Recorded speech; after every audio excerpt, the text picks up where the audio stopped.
Kesaksian Alvin Lim, mengapa dia nekat untuk menyuarakan kebenaran. Sejujurnya saya tuh kagum tapi sekaligus agak khawatir dengan Anda. Iya. Saya menonton banyak tayangan Anda, membaca banyak catatan tentang Anda termasuk pemberitaan. Iya. Tidakkah you merasa bahwa dirimu itu terlalu nekat? Ya, saya berapa kali berpikir seperti itu juga, Pak. Gitu loh. Tetapi saya hanya berpikir, ya namanya kita manusia, saya nggak sempurna. Dulu juga saya banyak dosa di situ. Tapi saya udah punya anak, saya punya istri, ya kan. Saya mau merubah jalan hidup saya. Jadi hal-hal yang tadinya juga saya sebagai lawyer jujur punya ngomong, saya juga sering menyuap. Jadi sering kita satu meja bareng sama jaksa sama hakim, orang mau bobolin uang berapa di situ, ya kan, lepas aja sama kita. Tapi saya berpikir kalau kayak begitu, Pak, saya bukan lawyer, saya bukan penegak hukum, tapi saya ikut-ikutan jadi penjahat, Pak. Walaupun saya nggak ditahan, nggak ditangkap, nggak ketahuan. Nah itu yang saya nggak mau, gitu loh. Kenapa seperti itu? Saya disadarkan oleh Tuhan, hidup saya nggak lama, Pak. Saya ini sudah kena gagal ginjal stadium 5. Waktu saya paling 2 tahun mentok, kata dokter. 50% bisa di bawah 2 tahun, 50% bisa di atas 2 tahun kalau bisa dapat donor ginjal. Kalau enggak, meninggal. Karena ginjal saya udah nggak bisa menyaring kotoran. Saya sakit terus, Pak, di situ. Jadi saya berpikir, sisa waktu saya nggak banyak, saya kasih buat anak sama istri saya, plus saya mau berbuat baik buat masyarakat, itu aja. Kalau saya udah mau mati, ya silakan mati. Jadi ya jujur punya ngomong, ya saya udah berpikir, ya mau apa lagi, Pak? Apa yang perlu saya capai? Uang saya udah ada, keluarga yang baik udah ada, anak yang baik udah ada, istri yang baik udah ada. Ya toh? Ya saya pengen kalau saya suatu saat meninggal, saya punya simpanan di atas di surga. Itu aja sih, Pak. Jadi for one thing, saya mau bersumpah, saya sumpah advokat, menegakkan keadilan. Tetapi kerjaan saya tiap hari dulunya nyuap, nyogok hakim, nyogok jaksa, Pak, nyogok polisi. Ya kan? Bapak tahu itu, Allianz bisa jadi tersangka 16 juta, kenapa? Karena saya sogok polisi, Pak. 400 juta saya keluar, Pak, untuk menetapkan Allianz jadi tersangka. Kalau nggak direktur utama perusahaan asuransi, mana bisa, Pak, jadi tersangka. Makanya itulah saya minta 1 miliar. Saya keluar 400 juta, kalau dibayar 16 juta rugi dong saya, Pak. Di situ. Jadi saya melawan penjahat-penjahat, mafia-mafia, orang-orang perusahaan-perusahaan yang nggak mau bayar klaim masyarakat. Saya harus lebih pintar dari mereka. Kalau nggak mungkin menang, Pak. Di situ. Jadi saya melihat membela masyarakat pun kita lawan mafia-mafia loh. Kalau kita jujur, kita juga nggak pintar, ya susah, Pak, di situ. Jadi makanya kenapa saya merubah hidup saya. Saya pikir saya pakailah cara no viral no justice. Kalau awal saya pakai caranya sogok suap, ya sama dah dengan lawyer-lawyer senior lain. Tetapi setelah saya berubah, saya berpikir enggak lah, saya nggak mau sogok lagi, saya nggak mau suap lagi. Yang saya lakukan adalah, kamu mau bantu apa enggak? Polisi mau bantu, nggak mau, saya bongkar. Nggak mau, saya buktikan ke masyarakat bahwa kamu nggak benar, biar kamu diganti. Kalau kamu diganti, hopefully orang yang baru itu akan menjalankan tugasnya, Pak. Itu aja yang bisa saya lakukan. Sesuatu hal yang sulit, tetapi pilihan saya nggak banyak. Coba Anda lihat, Anda pasti memikirkan, dan saya pasti sedang memikirkan itu. Anda menangani kasus yang 6 juta sampai yang 106 triliun. Betul. Jadi di situ ada keberanian, di situ itu ada kegilaan sekaligus di situ. Tentu saja ya ada peluang di situ. Jadi menyatu pada diri Anda. Makanya saya bertanya tadi, siapa gerangan Anda? Ya, oke. Dan kemudian hebatnya lagi, kau memiliki seorang anak. Sebelum saya ke Kate, apa yang ingin kau katakan menyangkut anakmu, Vin? Karena saya jadi saksinya, duduk di depan saya, di sini, sekarang sudah ditonton hampir 1 juta orang. Betapa anakmu sangat menyayangimu dan bertarung untukmu.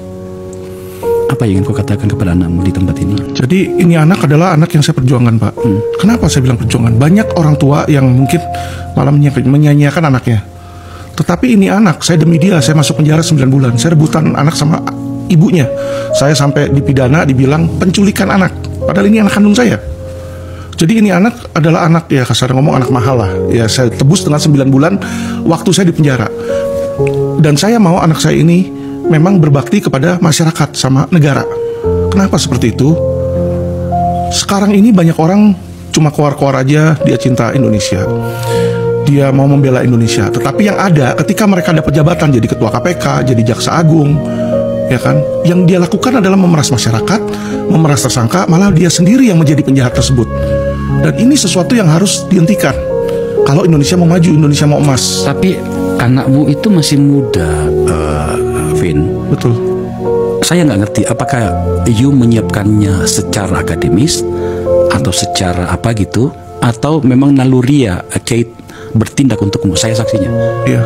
Betapa dia sangat fasih mengucapkan apa yang ada di pikirannya. Saya pengen pindah ke Kate, tapi sebelumnya aku pengen mengatakan kepadamu, kamu tahu anakmu bertarung untukmu selama kau di penjara di sana? Tahu. Vin? Tahu ya? Iya. Saya yakin Anda sangat bangga pada Kate ya? Oh iya dong. Saya melihat bahwa itu adalah sesuatu inisiatif dari diri dia yang patut dihargai di situ loh. Karena nggak semua anak juga berani membela orang tuanya. Itu dia. Oke. Kate. Sekarang kau duduk dengan papimu ya. Kau panggil papimu. Kau dengarkan sendiri tadi, kamu anak yang sangat mahal. Dia pertarungkan dan diperebutkan. Saya tidak mau masuk pada wilayah itu, sebab apapun namanya, ibumu adalah ibumu ya, yang melahirkanmu. Tapi Om mau tanya, Ananda, papamu sudah keluar. Dia sakit, bahkan tadi mengucapkan sesuatu yang sejujurnya saya agak segan mendengarkannya. Soal usianya yang tidak lama, ya kan? Kau tidak menginginkan papamu menurunkan level pertarungan agar kemudian bisa bersamamu lebih lama dan dalam kondisi yang normal, tidak harus selalu berkelahi setiap hari, bertarung setiap hari melawan dunia hukum di mana dia bekerja di situ. Ya aku sih sebenarnya ya nggak apa-apa kalau misalnya papi aku takut nangis. Bentar, aku harus ini dulu.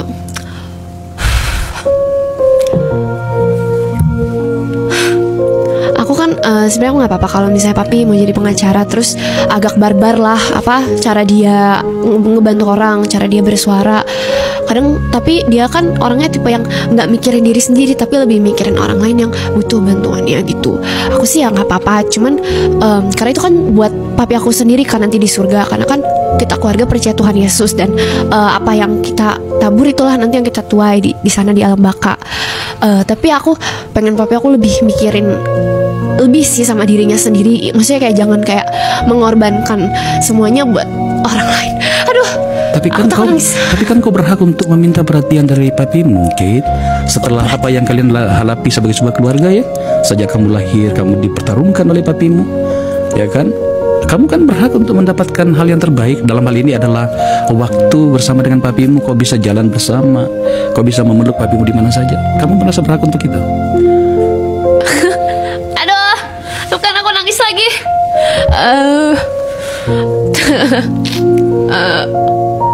Tadi Om Akbar ngomong apa ya? Ya kan kau berhak untuk itu kan? Iya sih, cuman ya itu kan aduh.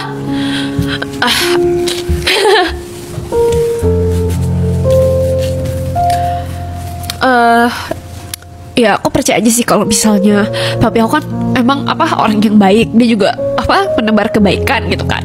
Jadi hidup dia juga di tangan Tuhan. Pasti Tuhan juga punya rencana sendiri buat papi aku, dan ya Tuhan nggak mungkin apa